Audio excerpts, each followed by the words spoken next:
নাম অমল ও দইওয়ালা, লিখেছেন রবীন্দ্রনাথ ঠাকুর। তোমরা কি করবে, তোমরা এই গল্পটি ভালোভাবে আগে রিডিং পড়ে নিবে। গল্পটি রিডিং পড়তে গেলে আমার ভিডিওটি অনেক লং হয়ে যাবে, এই জন্য আমি গল্পটি রিডিং পড়ছি না। এর পরবর্তীতে দেখো পৃষ্ঠা নাম্বার 76। পৃষ্ঠা নাম্বার 76-এ আছে অর্থ জেনে নি। উদাস শব্দের অর্থ উদাসীন বা আনমনা। কবিরাজ শব্দের অর্থ গাছগাছালি দিয়ে চিকিৎসা করেন যিনি। বেলা বইয়ে দেওয়া শব্দের অর্থ দেরি করিয়ে দেওয়া। হাঁকতে হাঁকতে শব্দের অর্থ উঁচু গলায় ডাকতে ডাকতে। এর পরবর্তীতে আছে দেখো অনুশীলনী। অনুশীলনীতে আছে নাম্বার 1, ডান পাশ থেকে শব্দ নিয়ে খালি জায়গায় বসাই। এখানে দেখো ডান সাইডে শব্দ দেওয়া আছে, এই শব্দগুলো দিয়ে আমাদের এই শূন্যস্থানগুলো পূরণ করতে হবে। চলো শিক্ষার্থীরা, নাম্বার 1-এর এই শূন্যস্থান পূরণগুলো লিখে এখন আমরা দেখে নিই। দেখো শিক্ষার্থীরা, এখানে আমি শূন্যস্থানগুলো পূরণ করে লিখে নিয়েছি। নাম্বার 1, ডান পাশ থেকে শব্দ নিয়ে খালি জায়গায় বসাই। ক, কথা বলতে বলতে ড্যাশ গেল। কথা বলতে বলতে বেলা বয়ে গেল। খ, মাথায় করে সবজি নিয়ে ড্যাশ চলে যাচ্ছে। মাথায় করে সবজি নিয়ে হাঁটতে হাঁটতে চলে যাচ্ছে। নাম্বার গ, ড্যাশ ঘরের বাইরে যেতে নিষেধ করেছেন। কবিরাজ ঘরের বাইরে যেতে নিষেধ করেছেন। নাম্বার ঘ, আহা ড্যাশ আবার ঘুমিয়ে পড়েছে। আহা বাছা আবার ঘুমিয়ে পড়েছে। নাম্বার ও, ড্যাশ মনে কি যেন ভাবছে ও। উদাস মনে কি যেন ভাবছে ও। এর পরবর্তীতে আছে দেখো নাম্বার 2। নাম্বার 2 আছে বন্ধনীতে দেওয়া প্রশ্নের উত্তর যোগ করে বাক্য বড় করি। আচ্ছা, এখানে একটা প্রশ্ন দেওয়া, প্রথমে একটা লাইন দেওয়া আছে, নদী থেকে জল তুলে মাথায় কলসি নিয়ে নিয়ে যায়। এখানে বন্ধনীতে একটা প্রশ্নবোধক শব্দ দেওয়া আছে, কারা। এখানে তাহলে যদি আমরা এই বাক্যটিকে প্রশ্ন করি, কারা নদী থেকে জল তুলে মাথায় কলসি নিয়ে যায়, তাহলে সেটার উত্তরে কি আসতে পারে। যেমন এখানে দিয়েছে মেয়েরা নদী থেকে জল তুলে মাথায় কলসি নিয়ে যায়, এখানে মেয়েরা যুক্ত করেছে, এইভাবে বাক্যটি বড় করতে বলেছে। একইভাবে আমাদের আরো 4টি বাক্য দেওয়া আছে। চলো শিক্ষার্থীরা, এই 4টি বাক্য লিখে এখন আমরা দেখে নিই। নাম্বার 2, বন্ধনীতে দেওয়া প্রশ্নের উত্তর যোগ করে বাক্য লিখি। আচ্ছা, প্রথমটা আমরা তো পড়ে নিয়েছি, আমি তোমাদেরকে পড়ে শোনালাম যে কিভাবে লিখতে হবে। যদি আমরা খ নাম্বার পড়ি, দেখো কবিরাজ বেরোতে বারণ করেছে। এখানে কাকে ব্র্যাকেটে দিয়েছে, কাকে, তাহলে এখানে প্রশ্ন করলে আমরা বাক্যটি কি হবে, কাকে কবিরাজ বেরোতে বারণ করেছে। এখানে হবে কবিরাজ অমলকে বেরোতে বারণ করেছে। তারপরে নাম্বার গ, সব গরু চড়ে বেড়াচ্ছে, কোথায়, তাহলে এখানে হবে পাহাড়ের গায়ে সব গরু চড়ে বেড়াচ্ছে। নাম্বার ঘ, তুমি পণ্ডিত হয়ে উঠবে, কিভাবে, অনেক বই পড়ে তুমি পণ্ডিত হয়ে উঠবে। এরপরে আছে নাম্বার উ, তুমি দই খাও, কতটুকু, তুমি 1 ভাঁড় দই খাও। আশা করি বুঝতে পেরেছো। এর পরবর্তীতে আছে দেখো পৃষ্ঠা নাম্বার 77। পৃষ্ঠা নাম্বার 77-এ আছে নাম্বার 3, প্রশ্নের উত্তর বলিও লিখি। এখানে 6টি প্রশ্ন দেওয়া আছে। চল শিক্ষার্থীরা, এই 6টি প্রশ্নের উত্তর লিখে এখন আমরা দেখে নিই।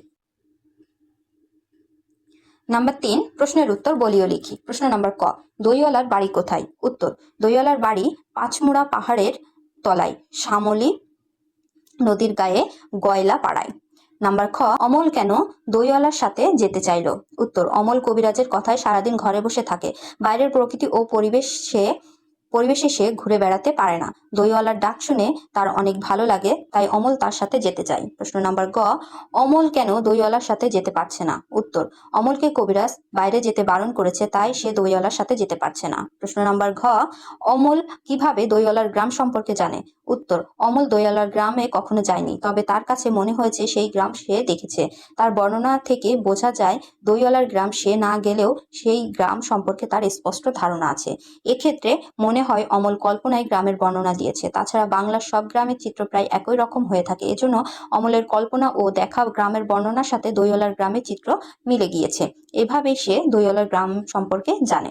প্রশ্ন নাম্বার ও, অমল দইওয়ালা হতে চায় কেন। উত্তর, দইওয়ালা বিচিত্র সুরে ডাক ও তার বাঘ কাঁধে নিয়ে ঘুরে বেড়ানো অমলের খুব ভালো লাগে। সে অসুস্থতার জন্য ঘরবন্দি হয়ে আছে, তাই বাইরের জগতের প্রতি তার তীব্র আকর্ষণ। এ কারণে দইওয়ালার দই নিয়ে ঘুরে ঘুরে বিক্রি করা তাকে আকৃষ্ট করে। তারও ইচ্ছে করে রাঙা রাস্তায় ধারে বুড়ো বটের তলায় গোয়ালপাড়া থেকে দই নিয়ে এসে দূরের গ্রামে বেচে বেড়াতে। দইওয়ালার মতো সে দই দই দই ভালো দই বলে সুর দিয়ে ডাকতে চায়, এজন্যই অমল দইওয়ালা হতে চায়। প্রশ্ন নাম্বার চ, অমলের সাথে কথা বলে দইওয়ালা কিভাবে দই বেচার সুখ খুঁজে পেল। উত্তর, অমল যখন দইওয়ালার ডাক শোনে তখন সেই ডাক যে তার কাছে অন্য রকম লাগে সেটি জানায়। তার কাছে সে দই বেচা ও দই বেচার ডাক শিখতে চায়। এগুলো বলে যে সেই ডাক তার অনেক ভালো লাগে। আকাশের খুব সে শেষ থেকে যেন পাখির ডাক শুনলে মন উদাস হয়ে যায়, তেমনি রাস্তার মোড় থেকে ওই গাছের সারির মধ্যে দিয়ে যখন দইওয়ালার ডাক আসছিল, অমলের কাছে তা অনেক ভালো লাগছিল। অমলের মুখে দই বেচা নিয়ে ভালো ভালো এ কথাগুলো শুনেই দইওয়ালা দই বেচার সুখ খুঁজে পেল। এর পরবর্তীতে আছে দেখো নাম্বার 4। নাম্বার 4-এ আছে বিরাম চিহ্ন বসিয়ে লিখি। এখানে অনুচ্ছেদ লেখা আছে, এই অনুচ্ছেদের কোথায় কোন বিরাম চিহ্ন মানে দাড়ি, কমা, প্রশ্নবোধক চিহ্ন, বিষয় সূচক চিহ্ন কোথায় কোনটা বসবে সেটা আমাদের বসাতে বলা হয়েছে। চলো শিক্ষার্থীরা নাম্বার 4 লিখে এখন আমরা দেখে নিই। নাম্বার 4, বিরাম চিহ্ন বসিয়ে লিখি। এখানে দেখো আমি নিচে লিখে নিয়েছি, অনুচ্ছেদটি দিয়ে বিরাম চিহ্ন লিখে নিয়েছি। কিচিরমিচির ডাক শুনে ঘুম ভেঙে যায় বকুলের, এখানে হবে দাড়ি। ওর ভাই পলাশ, এটাও দাড়ি। ও এখনো ঘুমাচ্ছে, এখানেও দাড়ি। বকুল পলাশকে ডাক দেয়, এখানে হবে কমা। বলে যখন অন্য কারোর কথা আমরা বলি তখন কি করি, উপরে ঊর্ধ্ব কমা দিই। তাড়াতাড়ি ওঠো, তাড়াতাড়ি ওঠো, তারপর হবে একটা বিস্ময়কর চিহ্ন, ফুল দিতে যেতে হবে শহীদ মিনারে। এখানে বাক্যটি শেষ, এজন্য উপরে ঊর্ধ্বকমা বন্ধ করে দিলাম। আর এখানে লাস্টে একটা দাড়ি। পলাশ উঠে পড়ে, দাড়ি। বকুল বলে কমা, একটা ঊর্ধ্বকমা, ফুলের ডালাটা কোথায়, প্রশ্নবোধক চিহ্ন, উপরে ঊর্ধ্বকমা। পলাশ বলে কমা, ঊর্ধ্বকমা, আমি তো ওটা টেবিলের উপরে রেখেছিলাম, ঊর্ধ্বকমা বন্ধ। আর লাস্টে একটা দাড়ি। মা বললেন কমা, উপরে ঊর্ধ্বকমা, ওটা আমি বাইরে এনে রেখেছি, দাড়ি, ঊর্ধ্বকমা বন্ধ।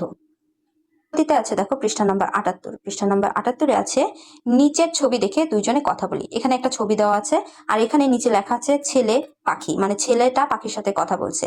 এটা হচ্ছে তোমরা নিজেরা নিজেদের মতো করে তৈরি করবে, যে পাখি ছেলেটা কি বলছে পাখিকে, আবার পাখি কি বলছে, কি বলতে পারে, উত্তর দুইজনে কথা বলছে আর কি।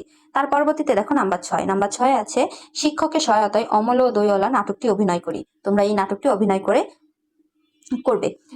আজকে এই পর্যন্ত শিক্ষার্থীরা, পরবর্তী ক্লাসে আমরা পাঠ 15 থেকে পড়বো। পরবর্তী ক্লাস পেতে ফেসবুক থেকে দেখে থাকলে পেজটি ফলো